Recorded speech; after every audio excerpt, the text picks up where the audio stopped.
सबसे पहले तो मैं कौम को मुबारकबाद देना चाहता हूँ। आज पाकिस्तान के आइन की फतह हुई है, सुप्रीम कोर्ट की फतह हुई है। जिस किस्म के दबाव में, जिस किस्म की धमकियों में ये फ़ैसला आया, अमूमी तौर के ऊपर अगर कोई और हालात होते तो ये फ़ैसला एक रूटीन का फ़ैसला था।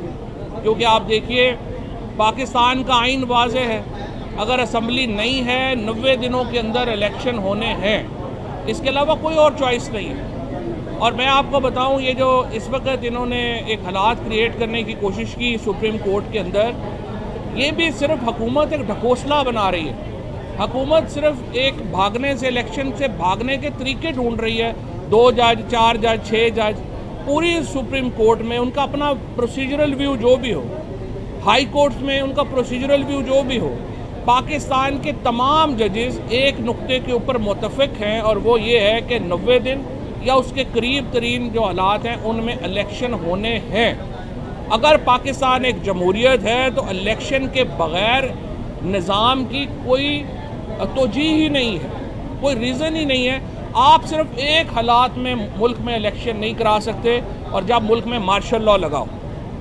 और अब आप देखिए कि 4 अप्रैल के दिन जब जुल्फ़िकार अली भुट्टो की शहादत का दिन है, उनका नवासा आज पाकिस्तान को आइन देने वाले अपने नाना के साथ नहीं खड़ा, वो पाकिस्तान के आइन को तोड़ने की धमकियां देने वालों के साथ खड़ा है, और वो कह रहा है कि मुल्क में इमरजेंसी या मार्शल लॉ लग सकता है। मैं आपको यकीन दिलाता हूँ, ना मुल्क में मार्शल लॉ की हालात हैं, ना इमरजेंसी के हालात हैं। पाकिस्तान की अफवाज पाकिस्तान के आइन के प्रिजर्व व प्रोटेक्ट करने का हलफ लेती हैं।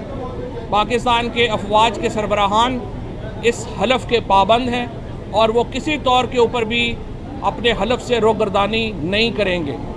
पाकिस्तान की अफवाज सुप्रीम कोर्ट के पीछे, फैसले के पीछे खड़ी होंगी इंशाअल्लाह, क्योंकि पाकिस्तान के अवाम इस फैसले के पीछे खड़े हैं। मुझे तो पूरी उम्मीद ये भी है कि शहबाज शरीफ साहब अपनी काबीना के उन लोगों के मशवरे को रद्द करेंगे जो सुप्रीम कोर्ट के साथ कॉन्फ्लिक्ट लाना चाहते हैं, झगड़ा खड़ा करना चाहते हैं। वो सुप्रीम कोर्ट के फैसले पर अमल दरामद करवाएंगे। मैं ये भी समझता हूँ कि सियासी जमातों को जो हमने अंडरटेकिंग दी, बजाय इसके कि जो आज राना सनाउल्लाह साहब ने यहाँ पे किया कि अपने लोग लेके, गुंडे लेके सुप्रीम कोर्ट के ख़िलाफ़ बाहर नारे लगवाए गए, सुप्रीम कोर्ट के जजेस के ख़िलाफ़ बाहर जो है वो आपने प्लैक कार्ड्स उठाए। इसको छोड़ें, आप हमारे साथ बैठें और इलेक्शन, नेशनल इलेक्शन के फ्रेमवर्क की हमारे साथ बात करें। पाकिस्तान को इस वक्त जिस किस्म के इकोनॉमिक क्राइसिस का सामना है, इसमें हम मज़ीद झगड़े अफोर्ड नहीं कर सकते। पाकिस्तान के आइन के साथ मज़ीद खलवाड़ नहीं होनी चाहिए। मैं ये समझता हूँ कि नवाज़ शरीफ साहब को, आसफ जरदारी साहब को, शहबाज शरीफ साहब को, फजलुर रहमान साहब को सोचना चाहिए अपने पाँव से आगे बढ़ के, और पाकिस्तान के अवाम के फ़ैसले के सामने अपना सर झुका दे, क्योंकि खल्क़े खुदा से कोई नहीं लड़ सका। आपको पाकिस्तान के अवाम का फ़ैसला मानना पड़ेगा, और ये फ़ैसला आप बग़ैर किसी लड़ाई के और बग़ैर निज़ाम को तबाह किए आप माने। आप इलेक्शन की तरफ मुल्क को जाने दें। हम आपके साथ बैठ के फ्रेमवर्क तय करने को तैयार हैं। हम इलेक्शन के फ्रेमवर्क के ऊपर बातचीत करने को तैयार हैं, और हम हर वो ताउन जो सुप्रीम कोर्ट के इस फैसले पर अमल दरामद में मोहम्मद व मावन होगा, हम वो करने के लिए तैयार हैं। ये मौका है कि हम अपने पाकिस्तान में जो पॉलिटिकल टेम्परेचर है उसको नीचे लेके आए। तहरीके इंसाफ की ये कामयाबी अकेली तहरीके इंसाफ की कामयाबी नहीं है, ये पाकिस्तान के अवाम की कामयाबी है, क्योंकि पाकिस्तान का आइन रियासत और शहरी के दरमियान एक रिश्ता बनाता है, और वो रिश्ता ये है कि पाकिस्तान के अवाम को ये हक़ हासिल है कि वो नुमाइंदे मुंतखब करेंगे जो पाकिस्तान पर हुकूमत करेंगे। यह पूरा आइन जो है उसका स्ट्रक्चर ही ये है। इसलिए आज पाकिस्तान के वकला ने अपना फ़ैसला सुना दिया है। पाकिस्तान की सुप्रीम कोर्ट के साथ पूरा पाकिस्तान खड़ा है। चीफ जस्टिस उमर अता बंदयाल अब पीपल्स चीफ जस्टिस है। पूरा पाकिस्तान, हिस्टोरिकली इतनी इज़्ज़त बड़ी कम लोगों को नसीब होती है जो आज जस्टिस उमर अता बंदयाल साहब और सुप्रीम कोर्ट के जजेस के हिस्से में आई है। मैं ये समझता हूँ कि जज साहबान जो बाकी हैं अपने ज़ाती मामलात को अलहदा करें बड़े मामलात से। हम आइन की रखवाली की तरफ बढ़ें और हुकूमत बैठे हमारे साथ बातचीत करे, फ्रेमवर्क तय करें। इलेक्शन पंजाब में अब 14 मई को हो रहा, हम आपसे कहते हैं नेशनल इलेक्शन की तरफ भी बढ़ें। ये वाहिद तरीका है जिससे पाकिस्तान के अंदर एक टेम्परेचर नीचे आएगा और पाकिस्तान में सियासी इस्तेहकाम आएगा। मुआशी अदम इस्तेहकाम आपके सामने है। मैं हमाद साहब से कहूँगा कि यहाँ से आगे मुआशी अदम इस्तेहकाम पर भी ज़रा बात करें। जी बिस्मिल्लाहिर्रहमानिर्रहीम।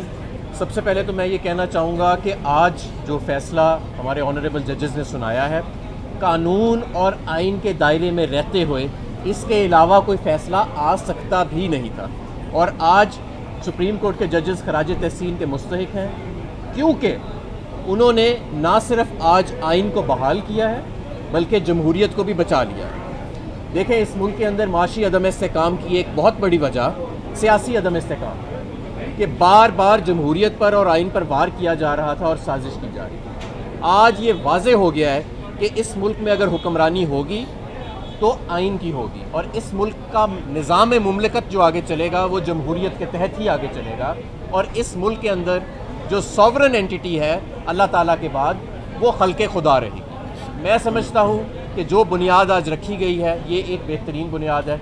सियासी जमातें मैदान से भागती नहीं है, सियासी मैदान से और इंतखाब के मैदान से। मैं PDM की जमातों को ये दावत देना चाहता हूँ कि आप सियासी मैदान से भागना बंद करें और आए इंतखाबी मैदान में और इस जमहूरियत और आइन की फतह को सेलिब्रेट करें। इस पर रोना पिटना बंद कर दें।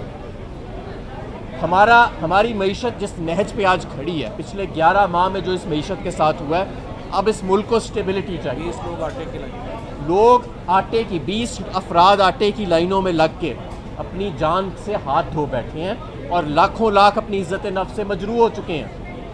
लोग गुर्बत की लकीर से नीचे चले गए हैं करोड़ों की तादाद में और लाखों लोग बेरोज़गार हो गए हैं सिर्फ चंद माह के अंदर पिछले। अब हमें जो इस्तेहकाम आइन और जमहूरियत दे सकती है वो इस्तेहकाम कोई और नहीं दे सकता।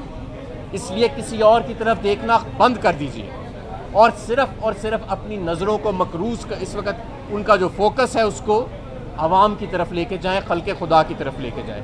मैं आपको यकीन दिलाता हूँ कि जिस दिन इस मुल्क में एक नई हुकूमत आएगी 5 साल की मुद्दत के लिए और ये तमाम ये जो गेम्स खेली जा रही हैं इस टोले को मुसलत रखने के लिए ख़त्म होएंगी, उसी दिन आपकी मईशत का सेंटिमेंट चेंज हो जाएगा और आप बेहतरी की तरफ आपका सफ़र जो है वो शुरू हो जाएगा।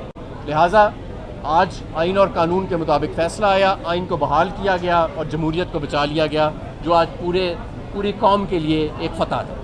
Thank you.